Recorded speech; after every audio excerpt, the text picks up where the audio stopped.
Luciano Clarizia, presidente regionale e provinciale per Pordenone dell'Ordine delle Professioni Infermieristiche. Parliamo dello stress che hanno le persone che lavorano in trincea contro il Covid. Voi presto partirete con delle sedute psicologiche per sostenere queste persone. Di cosa si tratta? Dopo un anno di Covid, chiaramente dopo tutti i danni che questo ha provocato non solo a livello fisico ma anche e soprattutto psicologico nel personale sanitario, abbiamo deciso come Ordine delle Professioni Infermieristiche di Pordenone di attivare un corso di formazione, un supporto a questi colleghi che sono in difficoltà con un'esperta, una neuropsicologa, la dottoressa Sara Finotto, un incontro che praticamente prevede un numero di partecipanti, circa 40 persone, faremo 3 edizioni, proprio per supportare questa difficoltà che i colleghi stanno provando. È qualcosa di molto rilevante se si pensa che non qui da noi per fortuna ma in altre zone d'Italia alcuni colleghi sono arrivati al suicidio e quindi sembrava opportuno come ordine dare questo sostegno ai colleghi. Partiamo domani, da domani sarà il primo gruppo di 40 persone. Questo intervento è basato su 3 incontri. Un primo incontro la dottoressa lo farà singolarmente con ogni partecipante, dopodiché farà un incontro di gruppo con tutti, darà delle indicazioni, i cosiddetti compiti a casa da fare per cercare di venire fuori da quello che può essere l'eventuale patologia legata allo stress da Covid, e poi un terzo incontro per un feedback e capire cosa sta succedendo.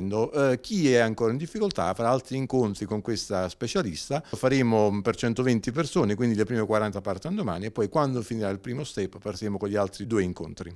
Lei ha detto che c'è chi è arrivato al suicidio, qua in regione c'è anche chi ha mollato la professione perché non ce la faceva più. Oltre a questi, quali sono i sintomi dell'usura psicologica di queste persone? Questi colleghi che sono andati in tilt, perché bisogna proprio dire veramente sì, non è in tilt, effettivamente hanno avuto tutte queste classiche sintomatologie legate appunto a questo stress lavoro correlato proprio specifico del Covid. Alcuni non hanno resistito e hanno anche mollato la professione. Voi capite che oltre un anno a vivere all'interno di un sistema, perché sei all'interno di un ospedale, un reparto Covid, quindi già vivi un certo numero di ore importante, da 8 a 12 ore a contatto con questa condizione di Covid e di difficoltà, poi torni a casa, non puoi scendere, non puoi fare nulla, non hai possibilità di svagarti, di pensare altro, quindi è come essere 24 ore al giorno a contatto con questa difficoltà. Per quanto riguarda la pianta organica in regione, qual è la carenza di infermieri? In questa regione mancano, da quello che abbiamo visto noi, almeno 400 infermieri, 400-500 infermieri, per dire che abbiamo un numero minimo previsto per dare la giusta assistenza a tutti. Questo chiaramente è spalmato sulle 3 aziende, questo legato anche al fatto che tanti vanno in pensione, non vengono sostituiti in tempo, non ci sono infermieri perché ormai sono richiesti un po' ovunque e di conseguenza stiamo vivendo questa condizione di criticità che porterà purtroppo in alcune condizioni anche a chiudere servizi meno essenziali rispetto ad altri. Veniamo al blocco delle ferie, dell'assenza dal lavoro, verrà prorogato fino a maggio. Per quanto riguarda Pordenone non abbiamo per fortuna questo blocco, cioè in questo momento riusciamo ancora a fare a meno. So che delle altre aziende ancora c'è qualcosa in piedi che sta mantenendo questa condizione. Questo è qualcosa che stiamo vivendo e continuiamo a vivere e sarà prorogato secondo me. Veniamo alle vaccinazioni, quanti infermieri devono essere ancora vaccinati nella nostra regione? Io conosco i dati di Pordenone proprio di ieri, su Pordenone sono circa il 14% infermieri che ancora devono essere vaccinati.